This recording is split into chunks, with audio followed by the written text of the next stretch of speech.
الحمد لله وكفى وسلام على عباده الذين اصطفى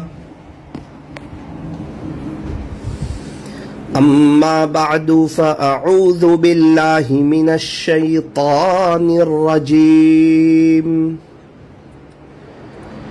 بسم الله الرحمن الرحيم والذين هم عن اللغو معرضون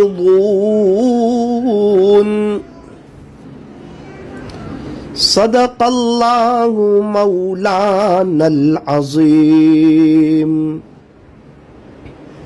وقال النبي صلى الله عليه وسلم الدين يسر او كما قال عليه الصلاة والسلام. محبت سے درود شریف پڑھ لیجئے.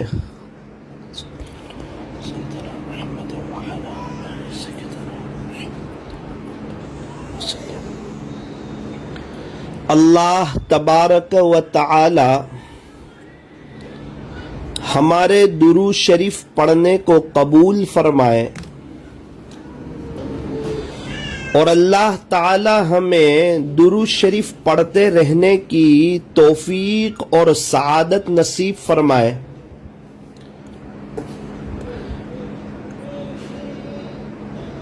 گزشتہ سال رمضان میں رات کی مجلسیں ہوتی تھی اور تقریباً 1 سال کے قریب کا عرصہ گزر گیا، پتہ ہی نہ چلا وقت کیسے گزر گیا. اسی طرح زندگی کے کئی سال ابھی تک گزر گئے، کئی رمضان گزر گئے. رجب کا جب چاند دکھا تھا تو ہم لوگ خوش ہو گئے تھے کہ رمضان آنے والا ہے. رمضان آتا ہے مومنوں کے لیے خوشیوں کا پیغام لاتا ہے. مسلمان لوگ بڑے خوش ہو جاتے ہیں، حالانکہ روزہ رکھنا پڑتا ہے، بھوکا پیاسا رہنا پڑتا ہے. اس کے باوجود گرمی کے روزے ہیں، اس کے باوجود مسلمان بہت خوش. کیوں؟ اللہ سے محبت، پیارے نبی سے محبت، اسلام سے محبت. پتہ ہے اللہ سے ملاقات ہونے والی ہے، روزے پر ملنے والے وہ انعام اور افطاری کے وقت وہ قبول ہونے والی دعائیں. رمضان میں انسان کی عجیب و غریب ترقی ہوتی ہے، انسان بہت زیادہ ترقی کرتا ہے روحانی اعتبار سے. اللہ کی محبت ملتی ہے، اللہ کا تعلق ملتا ہے، آخرت کی بڑے پیمانے پر تیاری ہوتی ہے. انسان کو چین، سکون، اطمینان اور امن و امان نصیب ہوتا ہے رمضان میں. مسلمانوں کا ایک بڑا طبقہ یوں کہتا ہے کہ رمضان میں جو سکون ملتا ہے نا وہ عجیب و غریب. اور کیوں نہ ملے سکون، جبکہ ماشاءاللہ ہم لوگ 5 وقت کی نماز اول وقت پڑھتے ہیں، جماعت کے ساتھ پڑھتے ہیں. مسلمانوں کا بڑا طبقہ رمضان میں اللہ کا قرآن پڑھتا ہے. ٹی وی بند ہو جاتی ہے، غفلتیں بند ہو جاتی ہیں، لوگ جھوٹ نہیں بولتے. کیا ہوا کہ رمضان کا مہینہ ہے. گناہ کرنے والے گناہ چھوڑ دیتے ہیں. کیا ہوا کہ رمضان کا مہینہ ہے. نمازیں ہو رہی، روزہ رکھا جا رہا ہے، تراویح پڑھ رہے ہیں. اور تراویح کی برکتیں تو عجیب و غریب. 1.5 گھنٹہ یا 1.25 گھنٹے مسجد میں گزر جاتے ہیں، اللہ کے گھر میں گزر جاتے ہیں تراویح پڑھنے والوں کے. پھر وہ سحری اور افطاری اور سحری کے وقت کی دعائیں. اسی لیے جب رمضان کا مہینہ گزرتا ہے تو مومنوں کو افسوس ہوتا ہے. مسلمانوں کا ایک بڑا طبقہ کہتا ہے کہ رمضان کے بعد زندگی گزارنے کی وہ مزہ نہیں آتی جو رمضان میں آتی ہے. اور اس میں تو کوئی شک کی بات نہیں کہ رمضان میں اللہ کی رحمتیں بہت زیادہ ہوتی ہے.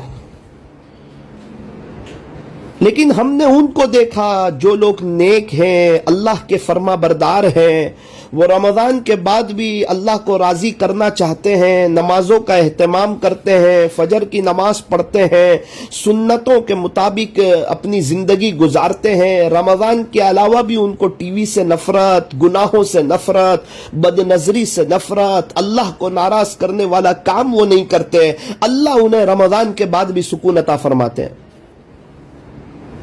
اور مسلمانوں کا ایک بڑا مجمع رمضان جاتے ہی موبائل کا غلط استعمال شروع, پکچر شروع, کامیڈی شروع, گناہوں کے کام شروع, بد نظری شروع.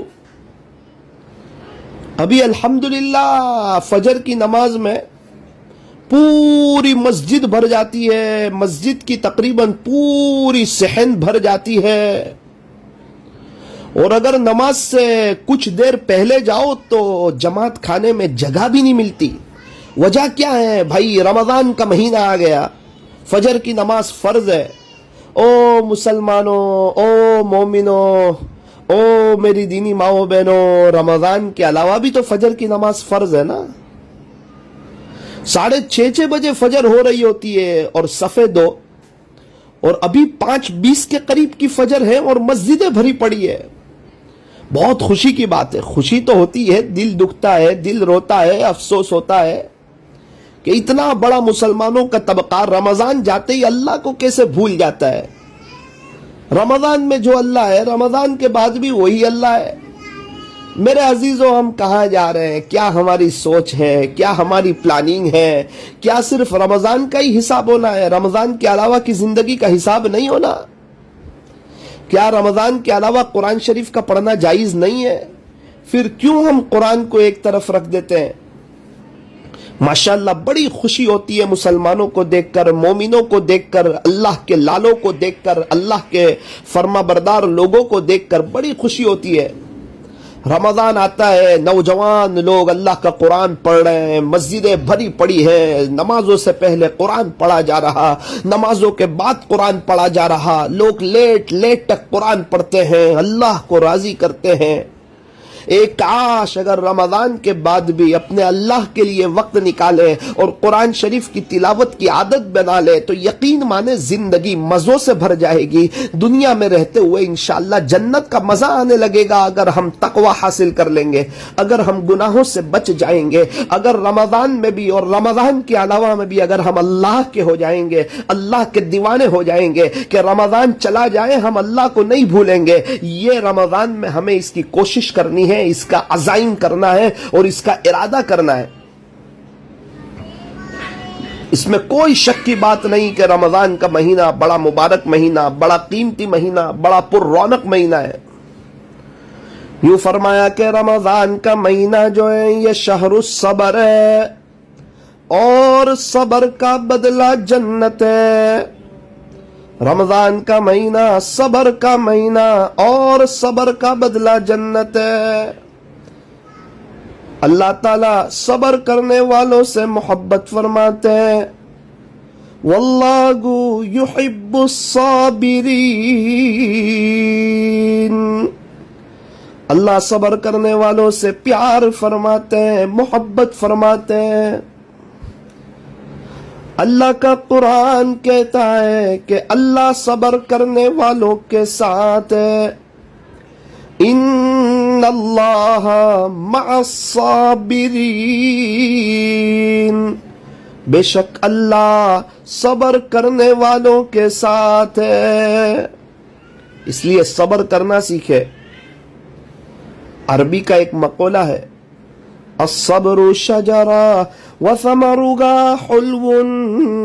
صبر ایک ایسا درخت ہے جس پر لگنے والے پھل میٹھے ہی ہوتے ہیں. صبر کے درخت پر کبھی بھی کڑوے پھل نہیں آتے. مسلمان لوگوں کا ایک بڑا طبقہ وہ ہے جو صبر تو کرتا ہے، لیکن صبر کا وقت ختم ہونے کے بعد، اپنے غصے کو ظاہر کر لینے کے بعد، وہ صبر کا وقت جب ختم ہو جاتا ہے پھر صبر کرتے ہیں۔ فرمایا انما الصبر عند الصدمۃ الاولی، خلاصہ یہ ہے کہ جب صبر کا وقت چلا جائے، ہم اپنا غصہ کسی پر اتار لیں، بعد میں افسوس ہونے لگے، اس سے پہلے ہی صبر کر لے۔ صبر کا انجام اکثر برا ہوتا، صبر کا بدلہ بہت اچھا ہوتا ہے، اور اگر کوئی غصہ کر لے اس کا انجام بہت برا ہوتا ہے۔ اس لیے فرمایا غصہ نہ کیا کرو، غصے سے بچو۔ مسلمانوں، اگر ہم چاہتے ہیں کہ ہم اللہ کے غصے سے بچے، اللہ کی مخلوق پر رحم کرو، معاف کرنا سیکھو، برداشت کرنا سیکھو، صبر کرنا سیکھو، معاف کرنے کا جذبہ اپنے اندر پیدا کرو، اور اپنے دل کی تار اللہ سے جوڑو۔ جو بھی تکلیف ہو، حالات ہو، پریشانی ہو، اپنے اللہ سے کہہ دیا کرو۔ سب مصیبت جو ہے وہ تذکرہ کرنے سے بڑھ جاتی ہے، اور صبر کرنے سے آہستہ آہستہ ختم ہو جاتی ہے۔ اس لیے فرمایا صبر کرنا سیکھو۔ صبر ایک ایسی سواری ہے جو اپنے سوار کو کبھی بھی گرنے نہیں دیتی، نہ کسی کی نظروں میں، نہ کسی کے قدموں میں۔ فرمایا صبر بڑی قیمتی سواری ہے، بڑی شاندار سواری ہے۔ صبر کرنے والا کسی کی نظروں میں بھی نہیں گرتا اور کسی کے قدموں میں بھی نہیں گرتا۔ اور رمضان کا مہینہ بھی صبر کا مہینہ ہے، گرمی کے روزے ہیں، فرمایا صبر کرو، ثواب بھی بہت لمبا ہے۔ بھوک پیاس لگ رہی ہے، فرمایا صبر کرو، اللہ قیامت کے دن کی بھوک سے بچائے گا، اللہ قیامت کے دن کی پیاس سے بچائے گا۔ او میری دینی ماؤں بہنوں، صبر کرنا سیکھو، معاف کرنا سیکھو، سہ جانا سیکھو، برداشت کرنا سیکھو، غصے سے بچو۔ انشاءاللہ ہم قیامت کے دن اللہ کے غصے سے بچیں گے، اور آج اللہ کی مخلوق پر رحم کریں گے، انشاءاللہ قیامت کے دن اللہ تعالی ہم پر رحم کرے گا۔ یوں فرمایا ارحموا من فی الارض یرحمکم من فی السماء، تم زمین والوں پر رحم کرو، آسمان والا تم پر رحم کرے گا۔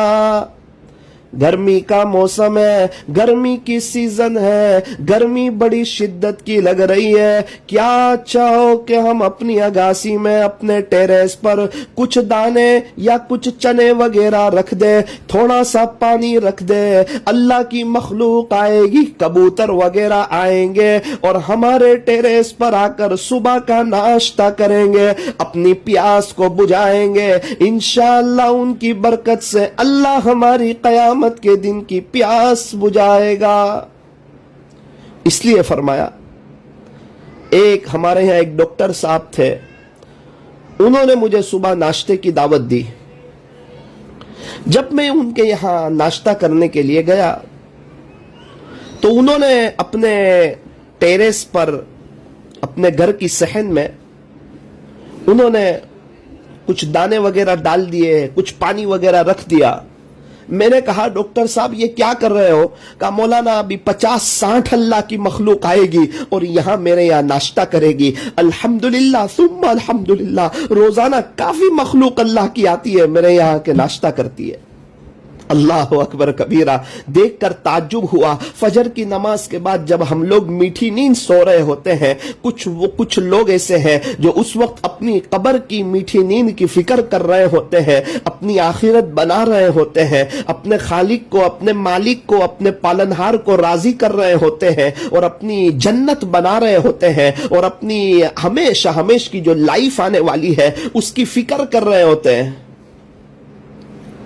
ڈاکٹر صاحب پھر قرآن پڑھنے لگے۔ میں نے کہا ڈاکٹر صاحب یہ قرآن شریف کب تک پڑھو گے؟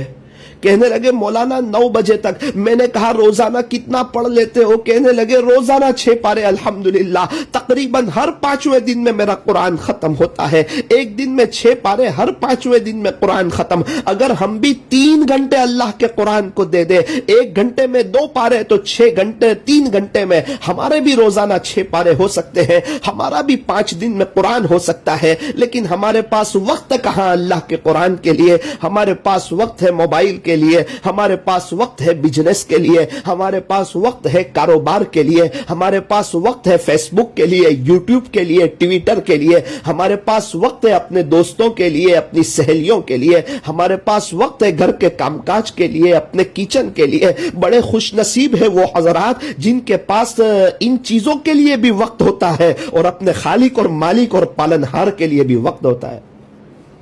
اس لیے فرمایا روزانہ اللہ کا قرآن پڑھو. رمضان کے مہینے میں جب قرآن شریف ہاتھ میں لے لیا ہے، جب بھی پڑھ لو، دعا کر لو اللہ عاشق قرآن بنا دے اور پورا سال قرآن کا شوق عطا فرما دے.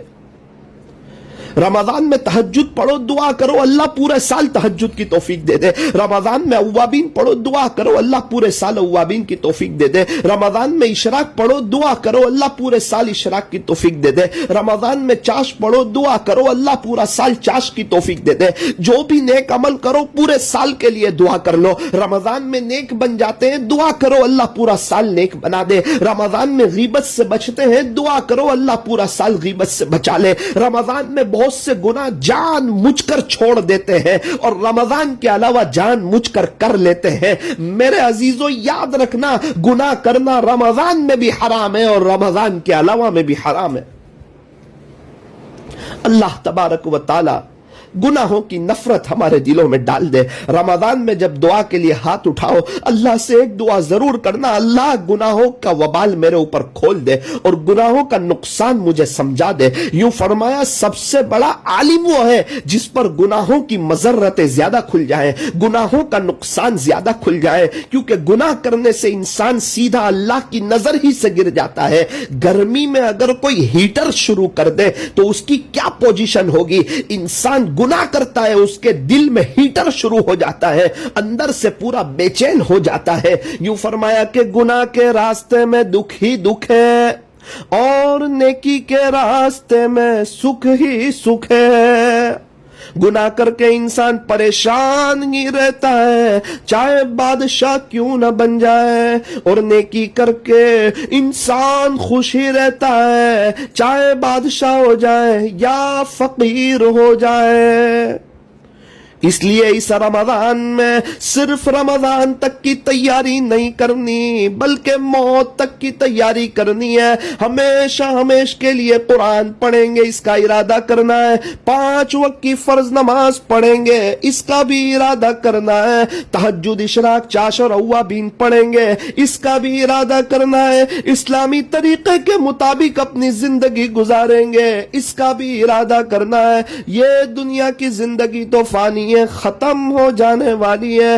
کتنے سے لوگ ہیں جو گزشتہ سال رمضان میں تھے، اس سال وہ دنیا میں نہیں، اس سال اپنے اللہ کو پیارے ہو گئے. کیا پتا یہ رمضان زندگی کا آخری رمضان ہو، کیا پتا دوبارہ موقع ملے یا نہ ملے. اس لیے فرمایا رمضان کی قدر کرو، رمضان کے ایک ایک سیکنڈ کی قدر کرو.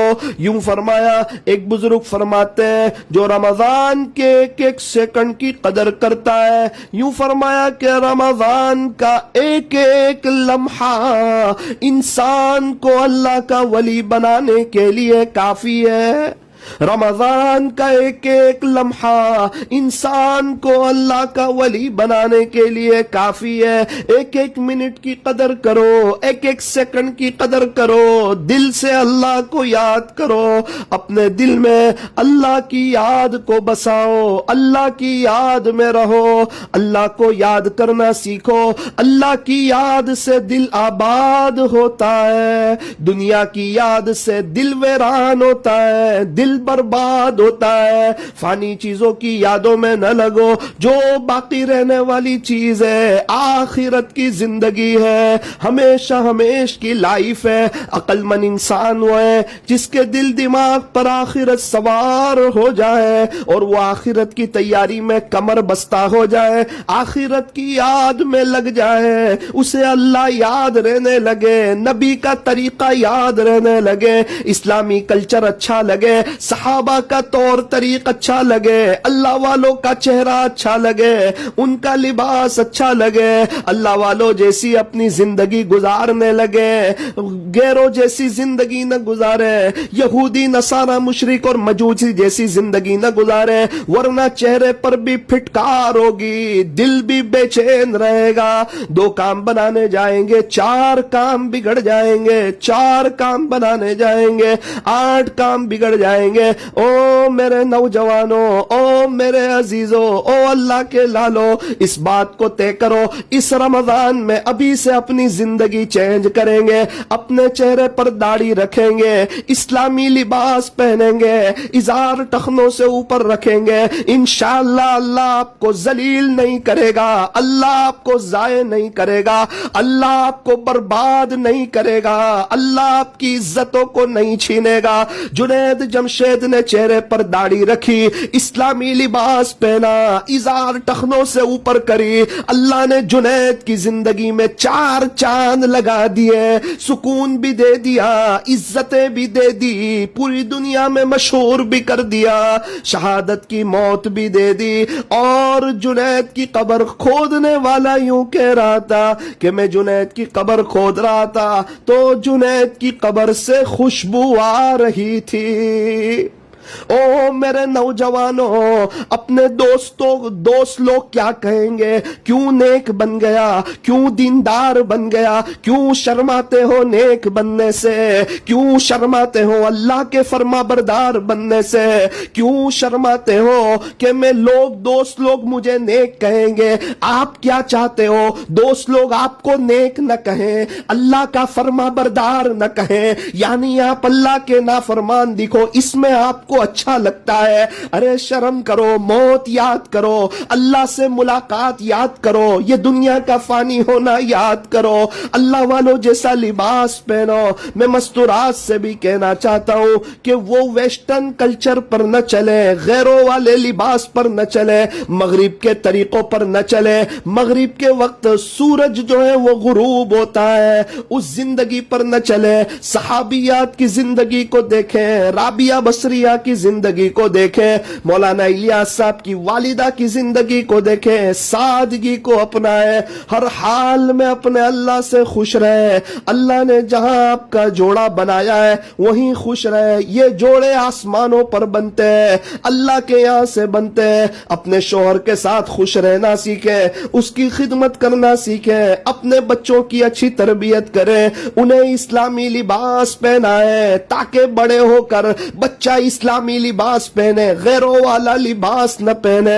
اپنے بچوں کو اللہ سے ڈرائے, اندھیرے سے نہ ڈرائے, بھوت سے نہ ڈرائے, جنات سے نہ ڈرائے, غیر اللہ سے نہ ڈرائے. جو بچہ اللہ سے ڈرے گا وہ اللہ کا بھی فرما بردار ہوگا اور ماں باپ کا بھی فرما بردار ہوگا. اس لیے میری دینی ماؤں بہنوں, اس رمضان میں اس بات کو طے کرو کہ انشاءاللہ اپنے گھر کے ماحول کو چینج کریں گے. انشاءاللہ صرف رمضان کے لیے نہیں, پوری زندگی کے لیے.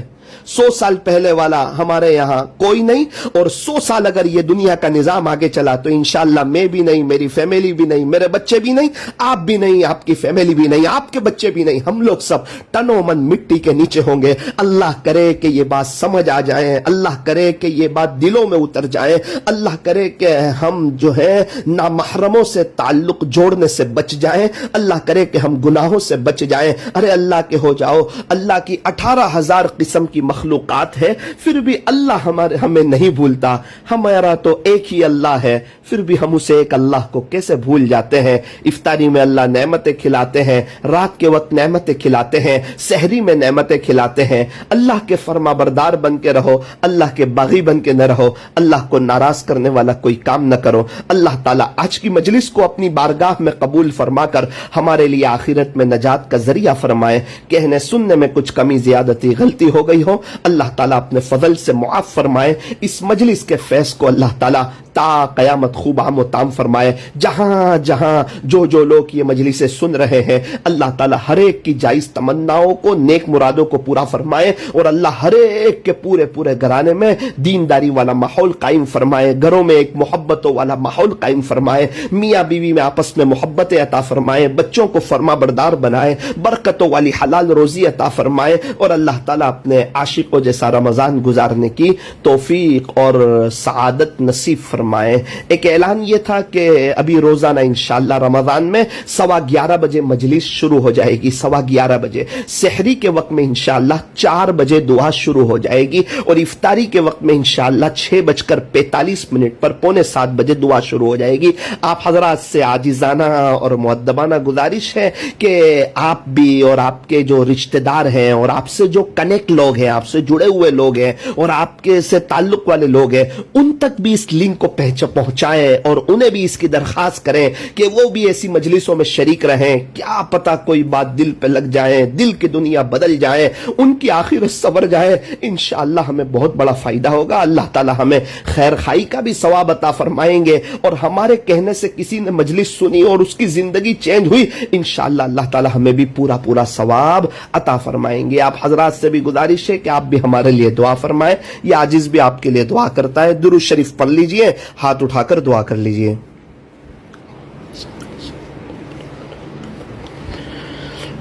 الحمد للہ رب العالمین، صلی اللہ علی حبیبہ محمد وآلہ وسلم. لا الہ الا انت سبحانک انا کنا من الظالمین. پیارے اللہ رحیم مولا کریم آقا، اللہ آپ کا احسان ہے. آپ نے روزہ رکھوایا، آپ نے 2 دن تراویح پڑھوائی، قرآن شریف پڑھنے کی توفیق عطا فرمائی، نمازوں کے پڑھنے کی توفیق عطا فرمائی، دوسرے دیگر ذکر و اذکار کی توفیق عطا فرمائی، دعا مانگنے کی توفیق عطا فرمائی، بیان کی توفیق عطا فرمائی، بہت سی نعمتیں کھلائی. میرے مالک آپ کا احسان ہے، کرم ہے، اللہ آپ کا شکر ہے. ہم آپ کا شکر ادا نہیں کر سکتے، وہ ہمارے پاس زبان نہیں ہے، وہ ہمارے پاس الفاظ نہیں ہے جس سے ہم آپ کا شکر ادا کریں. اللہ ہمیں خوب نعمت عطا فرما کر شکر گزاری کے راستے سے آپ تک ہمیں پہنچنے کی توفیق عطا فرما. رب کریم ہمیں اپنی محبت، اپنا تعلق، اپنا عشق، اپنا قرب و درد دل عطا فرما. باری تعالیٰ آپ کے عاشقوں جیسا رمضان گزارنے کی توفیق عطا فرما. اچھا روزہ رکھنے کی، اچھی تراویح پڑھنے کی، تراویح کا ہر سجدہ مزے لے کر کرنے کی، تہجد، اشراق، چاش اور اوابین پڑھنے کی، افطاری اور سحری کے وقت میں کم سے کم 15 منٹ دعائیں کرنے کی اور رمضان کی قدر کرنے کی. اللہ ہمیں توفیق اور سعادت نصیب فرما. اے اللہ پورے رمضان بھی روزے رکھنا آسان فرما، تراویح پڑھنا آسان فرما، قرآن شریف کی تلاوت کی توفیق عطا فرما، رمضان کے ایک سیکنڈ کو وصول کرنے کی توفیق عطا فرما. اے اللہ آج کی مجلس کی برکت سے ہمارے سب کے گھروں میں انقلاب آ جائے، ہم سب صالحین میں سے ہو جائیں، ہم سب نیک ہو جائیں، آپ کے فرما بردار ہو جائیں. اے اللہ آپ کے سامنے سر خم تسلیم کر دیں، گناہوں کی نفرت ہمارے دلوں میں آ جائے، نیکیوں کا شوق آ جائے. اسے فیصلے فرما. جو ایمان والے چلے گئے ان کی قبروں کو نور سے منور فرما، جو ایمان والے موجود ہیں ان کو توحید پہ جما دے، شرک و بدعت سے بچا لے، ان کی پریشانیوں کو دور فرما. اے اللہ پورے عالم والوں کو اور ان کی قیامت تک کی آنے والی نسلوں کو اپنے خزانہ غیب سے ایمان عطا فرما. امت کو دعوت پر جما دے، امت کو دعوت پر مجتمع فرما، امت کو توحید پر جما دے، شرک و بدعات سے بچا لے. اے اللہ امت کو اخلاق حسنہ نصیب فرما، عزت رفتہ، عظمت رفتہ، شان رفتہ، شوکت رفتہ عطا فرما. اے اللہ ایک بڑا طبقہ حرمین شریفین گیا ہوا ہے، ان کی دعاؤں میں ہمارا بھی حصہ مقدر فرما، ہماری دعاؤں میں ان کا حصہ مقدر فرما. بہت جلد ہم تمام کو وہاں کی مقبول عظمت کے ساتھ، قدردانی کے ساتھ حاضری نصیب فرما. صلی اللہ تعالی علی خیر خلقہ محمد وآلہ واصحابہ اجمعین برحمتک یا ارحم الراحمین. السلام علیکم ورحمۃ اللہ وبرکاتہ.